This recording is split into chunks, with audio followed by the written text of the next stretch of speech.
호세아서 강의 8번째 시간입니다. 하나님의 얼굴을 구하라. 하나님은 우리의 모든 것을 다 아시는 분이십니다. 숨겨진 죄도 다 알고 계시는 분이시죠. 그럼 우리는 하나님 앞에 숨길 수 있는 것은 하나도 없습니다.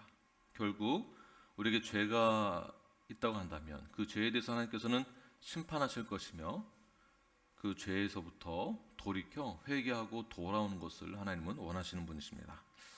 그러므로 우리는 지속적으로 하나님의 말씀에 귀를 기울여서 우리 심판과 멸망 가운데 거하지 아니하도록 우리가 주 앞에 온전히 나아가는 것이 중요하겠죠.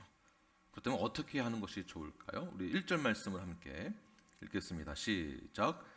제사장들아 이를 들으라. 이스라엘 족속들아 깨달으라. 왕족들아 귀를 기울이라. 너희에게 심판이 있나니 너희가 미스바에 대하여 올무가 되며 다볼 위에 친 그물이 됨이라. 1절 말씀 보게 되면 너에게 심판이 있을 것이다. 그 심판이 반드시 있다라는 것에 대해서 들어라, 깨달으라, 귀를 기울이라 라고 말씀하고 있습니다. 반드시 심판이 있다라는 거죠. 무엇에 대해서요? 죄에 대해서. 그 죄의 내용에 대해서는 1절 그 이후부터 쫙 나오게 되는데 정말 이 내용들만 보게 되면 보는 것만으로도 가슴이 메어집니다. 나에게 이런 죄가 있구나, 이런 문제가 있구나 라는 것을 깨닫게 됩니다. 오늘날 한국에서 많은 그런 사이비 종교 이단들로 인하여서 우리 교계가 한국 교회 또는 미국 교회 말할 수 없는 그러한 아픔을 겪게 됩니다. 그 다큐멘터리를 직접 보지 않았지만 들려오는 소문만 들어도 저는 사실 얼마나 무서운지 모릅니다. 하다못해 어느 유튜버는 미국에 있는 한인교회 대형교회에 찾아가서 미국에 있는 대형교회의 실체라고 해서 몰래 잠입하여서 이렇게 방송으로 내보내는 것도 있습니다. 그러니까 안 좋은 부분을 이제 잡아내는 거죠. 마치 사이비와 우리 현재 건전하고 건강한 교회를 동일시 여기는 그런 모습들. 바깥으로 비춰지는 그런 외형적인 모습이 우리 세상 내에서 보았을 때 죄의 형태의 모습이 없지 않아 있다라는 것을 비춰진다라는 것이죠. 그것이 무엇일까요? 어떤 부분이 우리에게 걸려 있는 것일까요? 우리가 성도라고 하고 교회로 가지만 정말 우리가 하나님 앞에 정결하고 깨끗한가? 우리는 어떻게 해야만 하는가? 1절 말씀 다시 한번 보게 되면 두 개의 장소가 나옵니다. 미스바와 다볼.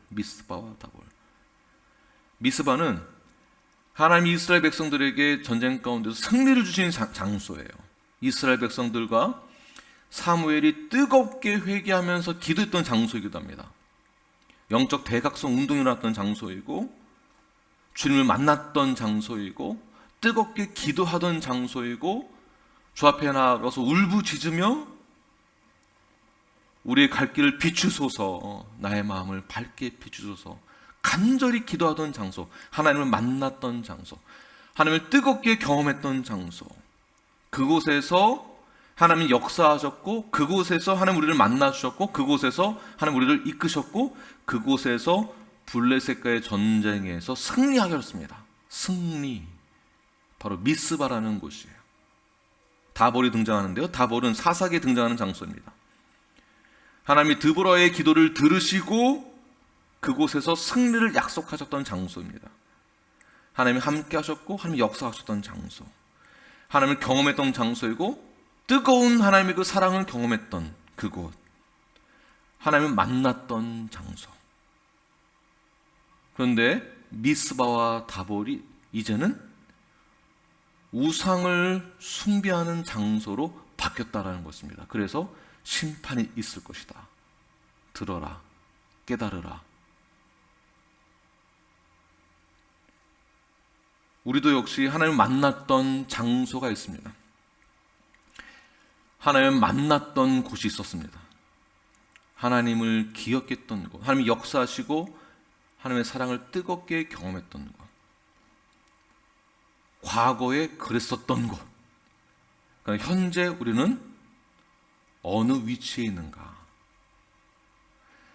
하나님을 뜨겁게 만났던 장소는 한국의 어느 교회였을 수도 있고요.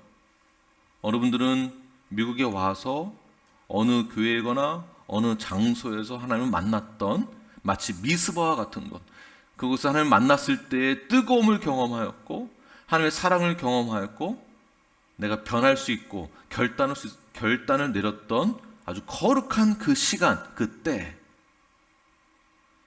그때가 있을 것입니다. 그때를 한번 돌이켜 보십시오. 그때와 지금 나는 어떠한가? 지금 우리의 현 위치, 우리 교회의 현 위치는 어디에 있는가?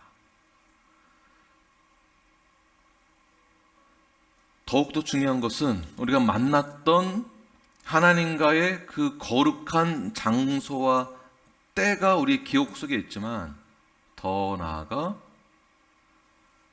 나의 마음에 오직 하나님의 사랑과 은혜로 가득해야만 하는 그곳에 나의 마음에 죄로 인하여서 하나님을 밀어내고 있는 그러한 마음의 장소도 있습니다. 하나님을 뜨겁게 만났던 그 장소가 바로 나의 마음입니다. 그 마음이 어떻길래 북이스라엘의 마음이 어떻길래 하나님은 심판을 하시겠다고 말씀하시는 것일까요? 하나님이 있어야 할 곳, 하나님이 나의 인생을 가장 빛나게 하여 주실 그 약속을 하나님께서 완전히 버리신 것은 아니지만 왜 징계를 통하여서 심판하시겠다고 하시는 것일까요? 4절 보게 되면 우리 함께 읽겠습니다. 시작. 그들의 행위가 그들로 자기 하나님에게 돌아가지 못하게 하나니 이는 음란한 마음이 그 속에 있어 여호와를 알지 못하는 까닭이라. 첫 번째, 그 이유는 음란한 마음 때문입니다. 우리의 마음에 하나님을 가득해야 하지만 음란한 마음으로 인하여서 하나님을 밀어내고 있는 것이죠.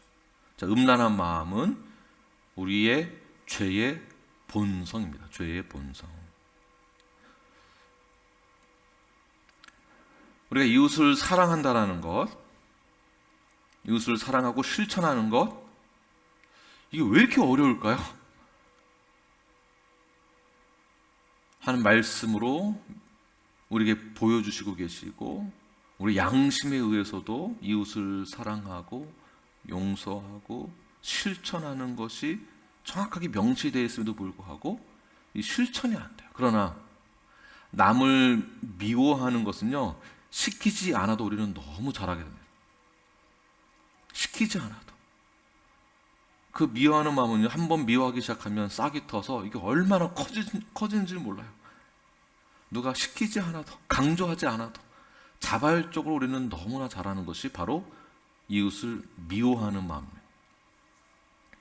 용서하고 사랑하고 긍휼하고 베풀며 이 사랑을 실천하는 것은요, 시켜도 잘 안 돼요. 왜 그럴까요? 우리의 마음 가운데 음란한 마음, 죄의 본성이 있기 때문에 그렇습니다. 죄의 본성. 그 죄의 본성, 음란으로 인하여서 하나님이 우리의 마음 가운데 미스바와 같은, 다볼과 같은 그곳에 역사하셨던 그 하나님을 만나지 못하게 하는 것, 음란한 마음 때문입니다.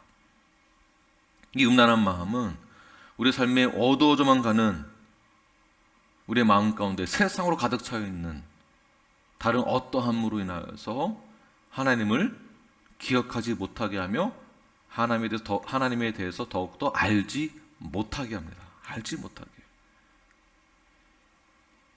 자, 음란한 마음 때문에 하나님을 알지 못한다라는 다른 표현은 어떤 뜻이 있느냐 하면 이미 깊은 죄악 가운데 빠져 있기 때문에 그 어떤 말씀도 귀에 들어오지 않는다. 스스로 죄에서부터 회개하고 돌아오려고 하는 노력조차도 할 수 있는 의지가 없는 상태를 말하고 있습니다. 의지가 없는 상태.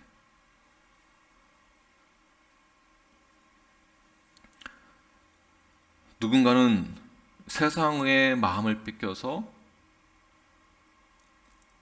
하나님 앞에 돌아오지 않겠노라 결단하는 그런 마음이 있는지도 모릅니다. 누구에게는 도박에 빠져서 하나님을 보지 못하고요. 누군가는 유흥에 빠져서 하나님을 보지 못하고, 누군가는 하염없이 밀려오는 갈등과 고민과 번뇌와 좌절 때문에 하나님을 찾지 않는 음란한 마음이 있을 수도 있습니다. 자, 이러한 모든 것이 하나님을 보지 못하게 만드는 것, 하나님을 이해하지 못하게 만드는 것, 하나님을 알지 못하게 만드는 그 모든 것은 음란한 마음과 같은 것입니다. 왜 그럴까요? 우리의 마음을 하나님을 알아가고자 하는 그 마음으로 채우려고 하는 것이 아니라 나의 마음 가운데 다른 것을 두었기 때문에 그렇습니다. 두 마음을 품은 것이죠. 그렇기 때문에 우리는 죄의 본성, 음란한 마음을 버리고 여호와를 알기 위하여서, 진정한 참 자유를 얻기 위하여서 그 진리로 우리가 그 앞에 다가가야 하는 것입니다. 진리를 알지니 진리가 너희를 자유케 하리라. 진리로 다가가는 것, 진리를 우리 마음 가운데 품는 것, 여러 가지 방법이 있습니다. 그래서 우리의 모든 초점이 음란한 마음을 버리고 진리 앞에 순종의 마음으로 나아가시는 저와 여러분이 되길 바랍니다. 두 번째는 왜 하나님이 우리를 심판하시려고 하며 떠나려 했던 것일까요? 5절 말씀 함께 읽겠습니다. 시작. 이스라엘의 교만이 그 얼굴에 드러난다니 그 죄악으로 말미암아 이스라엘과 에브라임이 넘어지고 유다도 그들과 함께 넘어지리라. 자, 교만함 때문에 하나님은 우리에게 심판하시겠다라고 말씀하십니다. 교만 때문이죠. 이제 나이가 들면 들수록 우리 얼굴에서 그 삶이 비춰진다고 하잖아요. 인생이 드러난다고 하잖아요. 인생이. 그 얼굴을 보면. 교만함도 마찬가지인 것 같습니다. 교만한 자들은 얼굴에도 이렇게 써 있는 것 같아요. 참 신기하죠? 네, 교만 이렇게.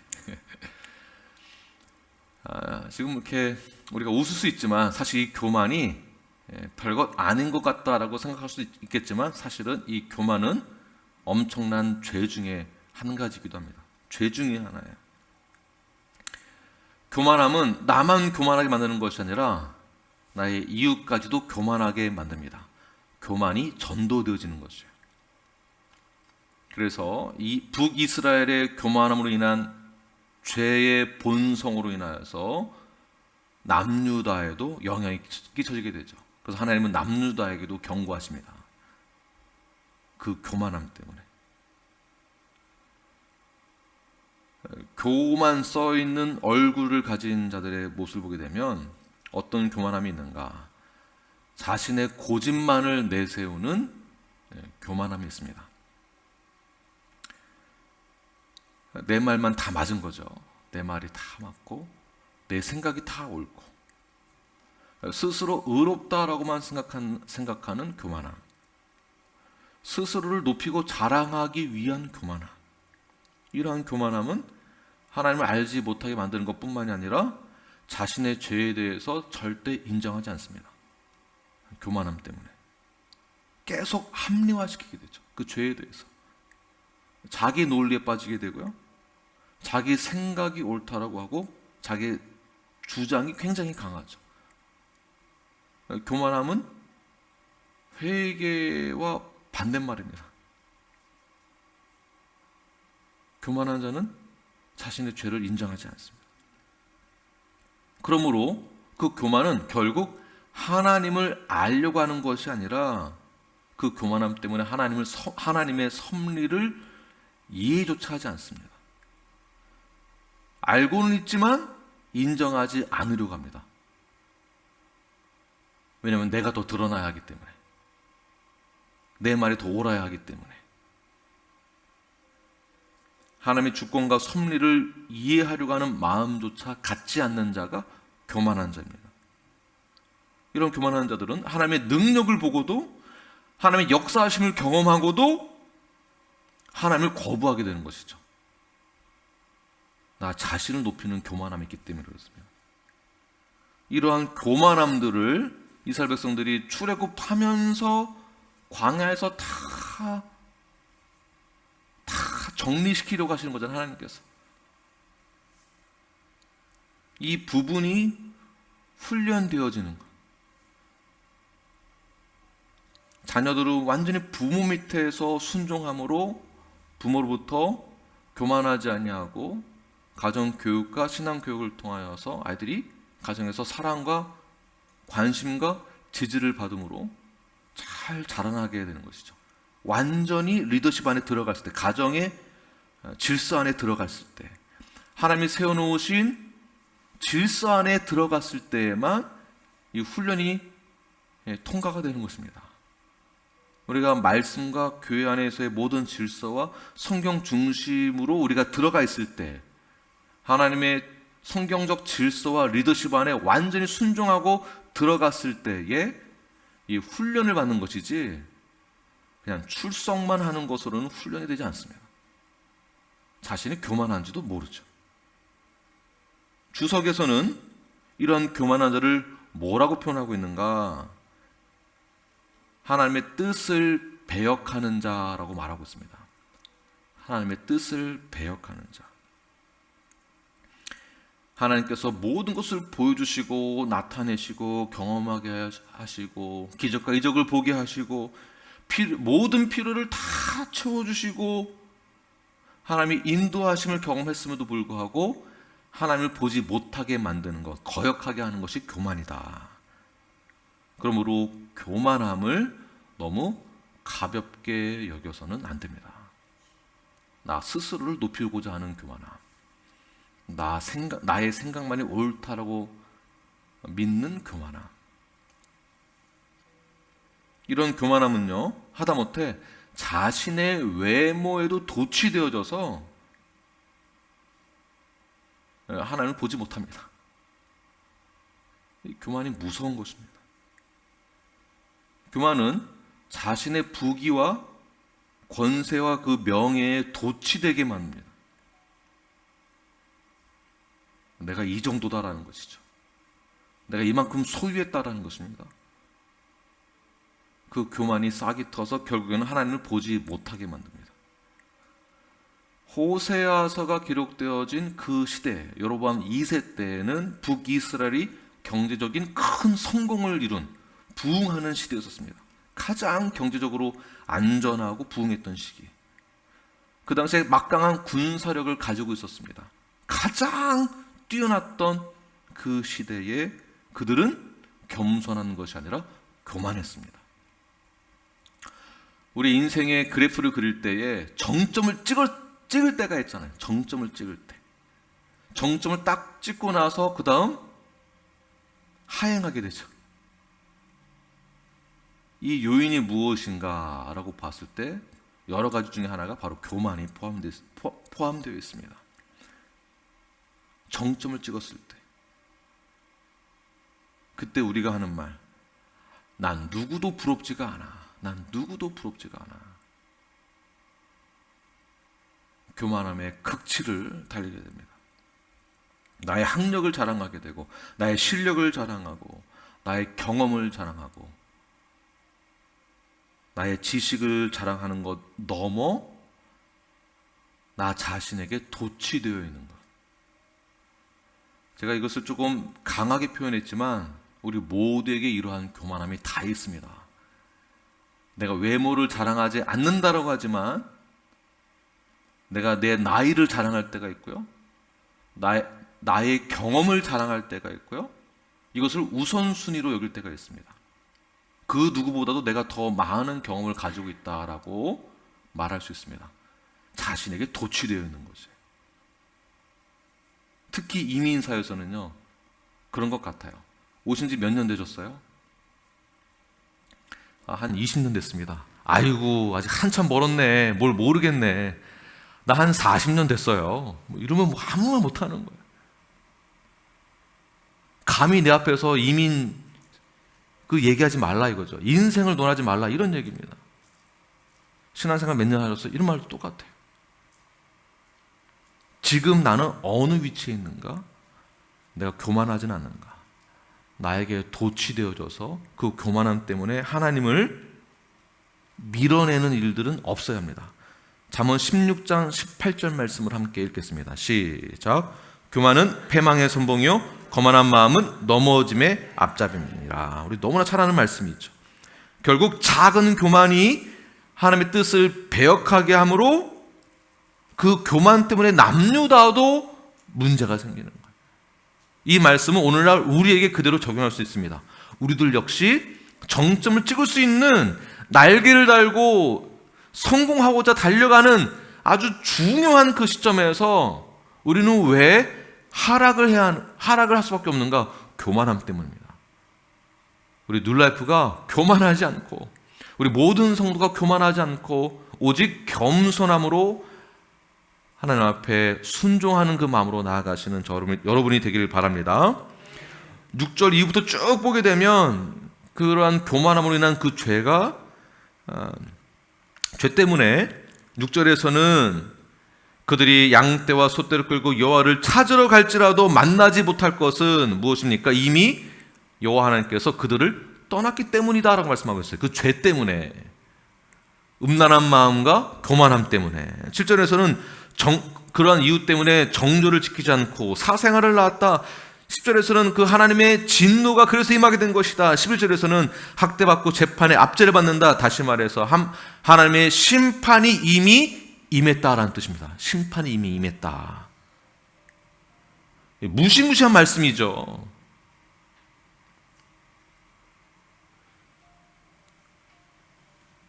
그 심판과 징계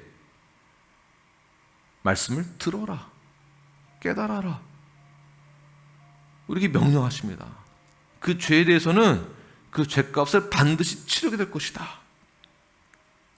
그러나 하나님 어떠한 분이십니까? 진노의 하나님이시고 징계하시는 하나님이시고 죄를 싫어하시는 하나님이시지만, 그러나 하나님은 사랑의 하나님, 용서의 하나님, 긍휼의 하나님, 자비로우신 하나님, 은혜의 하나님이심을 잊지 마시기 바랍니다. 우리를 심판하시겠다, 징계하시겠다라는 것은 하나님의 그 사랑을 근거로 한 사랑의 매와 같습니다. 우리를 디서플린 하시고 교정시켜 주시고 훈련시키기 위함이죠. 15절 말씀을 함께 읽겠습니다. 시작. 그들이 그 죄를 뉘우치고 내 얼굴을 구하기까지 내가 내 곳으로 돌아가리니 그들이 고난받을 때에 나를 간절히 구하리라. 자, 여호와의 얼굴을 구할 때까지 내가 잠시 떨어져 있겠다라는 이 말은 내가 떨어져 있어야만 너희들이 나의 얼굴을 구하게 될 거다라고 말씀하고 있는 것이겠죠. 떠나는 것이 목적이 아니라 돌아오게 하기 위한 목적으로 떠난다라는 것입니다. 소극적으로는 하나님이 떠나신다는 것은 우리가 죄를 깨닫게 하기 위한 목적이 있지만, 적극적으로는 하나님의 얼굴을 구한다라는 뜻이에요. 구한다. 하나님의 얼굴을 구하는 데 목적이 있습니다. 자, 왜 얼굴을 구하는가? 왜 이러한 표현을 썼냐면, 북이스라엘은 여호와의 얼굴을 구하는 것, 쫓아가는 것이 아니라 바알을 쫓아갔습니다. 바알. 죄를 범하고 하나님에게 구원을 베풀어 달라고 요청하는 것이 아니라 아수르에게 구원을 베풀어 달라고 요청합니다. 나를 구원하소서. 그래서 하나님께서는 나의 얼굴을 구하라. 나의 얼굴을 구하라. 그래서 이 다윗은요, 시편에서 그 여호와의 얼굴을 구하기 위하여 고백하는 내용이 있습니다. 시편 30편 7절 말씀 시작.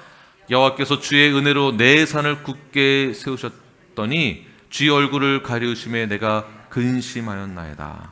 주의 얼굴이 가려졌다, 주님이 하나님이 떠나셨다라는 것이 나에게는 큰 문제가 생기겠죠. 반대로 다윗은 여호와의 얼굴을 구하겠다라는 강력한 의지와 그의 생각이 있었다는 것입니다. 깨달았다라는 것이에요. 오직 우리에게 구원을 베풀어 주시는 분이 바로 하나님이심을 깨달은 것이고요. 오직 나의 모든 죄를 대신하여서 죽으시고 부활하시고 승천하시고 다시 오실 분이 오직 예수 그리스도밖에 없음을 믿는다라는 뜻이며, 나의 모든 인생의 삶의 주인이 바로 예수 그리스도이심을 인정한다라는 뜻입니다. 그럼 우리는 어떻게 해야 할까요? 오늘 본문 이후 6장 1절에서 말씀하시기를 오라 우리가 여호와께로 돌아가자라고 말씀하고 있습니다. 여호와께로 돌아가자.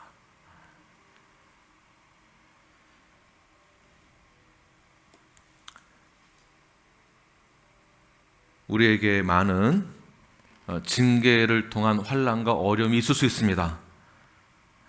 저희 교회에도 각 개인의 삶 가운데도. 그러나 그 징계는, 고난은 하나님께서 우리를 버리기 위함이 아니라 그제서야 우리는 하나님의 얼굴을 구할 때가 왔구나라고 인지하고 여호와께로 돌아가는 저와 여러분이 되기를 바랍니다. 세상의 마음을 뺏겼던 음란한 마음이 있었다고 한다면 오늘 시간 회개하시기를 바랍니다. 나만 생각했던 교만함이 있었다고 한다면 여호와의 얼굴을 구하시고 여호와께 돌아가는 건강한 눌러프가 되기를 간절히 축원합니다.